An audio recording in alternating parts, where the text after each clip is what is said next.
kind of challenges does Oklahoma present? You know, they're a gifted offensive group. Sherfield's playing really well, shooting it with a lot of confidence. Certainly with Groves at the 5, they have a unique dynamic of a big man that can not only facilitate offense and shoot the 3 on the perimeter, but he's a really good passer. So they've got a veteran group, guys like Jalen Hill and you know, Jacob Groves, who've also been there and been in their program and have pride. And you know, they're a team they're going to be hungry for a win. They're coming off a tough loss, 1-point loss at home. So a group that, you know, they've got a lot of defensive intent, and offensively they can really space the floor. It's a dynamic. I mean, they shoot the 3 really well, but don't necessarily shoot a ton of them. I mean, how do you prepare for that? Yeah, it's really, you know, when you look at it, I mean, Sherfield's shooting a really high percentage, and then Jacob Groves has shot the ball well, so they're making probably 2/3 of them at this point, and then Tanner Groves accounts for a fair amount of other ones. So, you know, for us, you know, our defensive system, we believe in it, and we trust our process, and so we don't spend a whole lot of time, you know, with worrying about our opponent. We kind of do what we do, and we adjust, you know, things here and there that we need to be better at or be intentional with going in against our opponent. But we're going to come out and try to pressure the ball, take charges, block out, and finish plays. You and all the guys after that Iowa game talked about not handling a road environment very well. How do you put that knowledge to use here this week? Well, for us, it's coming out with, you know, we've got to have a tremendous sense of urgency. We've got to have a chip on our shoulder. Anytime you go on the road, you have to understand that, you know, you can't be impacted by the environment. You can't be impacted by any variables, and you really have to be together. And there was times in that game a month ago that, you know, those things affected us, and hopefully we've moved past that where we can keep our focus on what's in front of us and understand it's the same game that we, you know, that we play here at Hilton, and have the same habits every single day that we work on. What has Hason brought for you guys this year? He's an energy guy that can come in and he can generate turnovers. He's been terrific in presses, getting deflections on the ball, and causing and generating turnovers. He's a guy that's can finish at the rim with tremendous length and athleticism. And he's somebody that, you know, he moves extremely well and runs well at his size, so that gives him a lot of versatility to make plays out there. What can it do for you guys when you have a guy like him who you can bring in and put at the head of your zone, or you put him at the top of your press, that just can create chaos, I suppose, make the game even more disjointed? Yeah, that's what he does. I mean, our defense is built on trying to disrupt the rhythm of the offense, and, you know, certainly in presses and zones and traps and those sort of things, he has that innate ability and that instinct to do that. So we'll continue to count on him in that capacity, and he'll continue to, you know, embrace doing that at the level he has.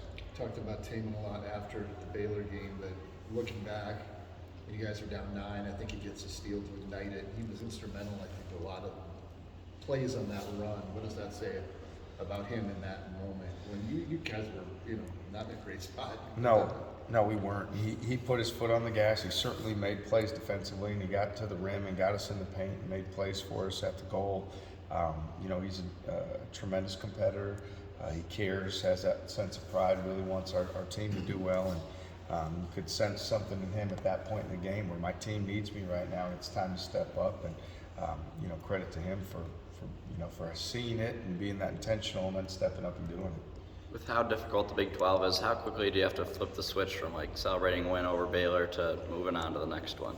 Yeah, very quickly. I mean, for us, we talk every day about just doing the same things and focusing on our habits, and it's not outcome based whether we win or lose, or it's a close loss or close win, or you know, a margin on either side. It's more about our guys just coming and stacking up the habits and the days, and knowing that if we continue to do that, things will, for the most part, go our way. But as you mentioned, this league's really good, and probably better than it's ever been if you look at the numbers and where everybody's at as we really kind of, you know, lock in here on league play moving forward. So, you know, there's going to be nights that you've got to be really good at playing well and coming away with a loss and then bouncing back and getting right back to work and not having it affect you. So we believe in our way that we build our guys mentally and the work that they do every single day, and how connected they are and unified they are.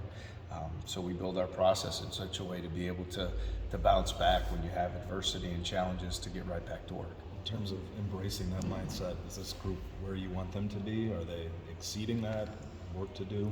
Well, certainly, you know, the first test that we've had since Christmas, they've answered the call, and it's hard to say because you don't know what until you get into the league, and it's game after game. You know, now we hit a stretch here. We play Wednesday, we play Saturday, we play Tuesday, and they keep coming at you. And there's nowhere you can look on the schedule and say, okay, that's one that we can count on, or that's one that won't be that hard, because every single night, it doesn't matter if whoever you think is at the bottom of the league goes to the team at the top of the league.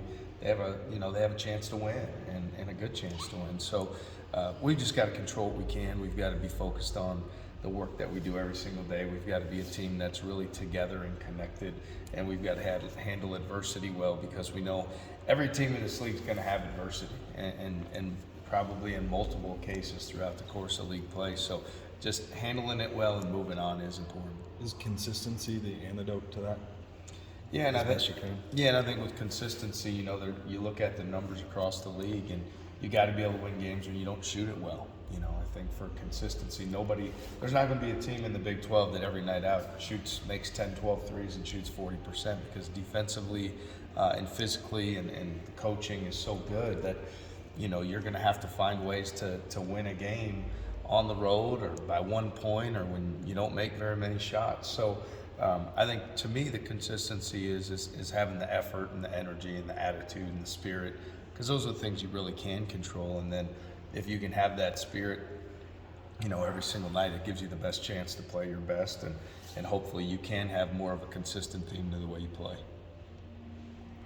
Talking about Tamin, when he got on campus, did you expect him to have this big of an impact this fast?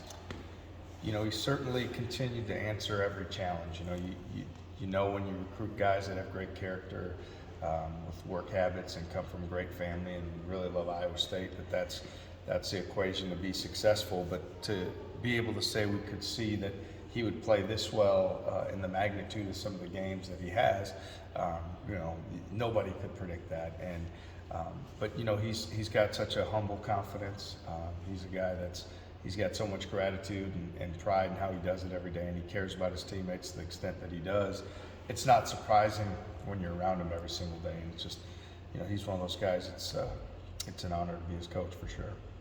When we just talked to him, and he was talking about how cool it was growing up, getting autographs from Monte Morris. He was, I believe, your first commit other than Tyrese Hunter. How easy was it, I guess, to sell him on this program? Well, you know, he loves Iowa State, and certainly, like you said, those type of memories that have impacted him. And, you know, for us, as we do this, we want all the guys in our program to treat the young people and those folks in the community a certain way, not only because that's the right thing to do, but also because it builds that rallying effect around our program, and makes people care more. And then you look at the impact, the actions of somebody who's, you know, a great player and a great person like Monte, you know, his acts, what it impacted on Tamin, and now Tamin's carrying that torch, you know, forward with the sense of pride he is. So it's really cool to work at a place where you have that, and that's something that's really special about Iowa State.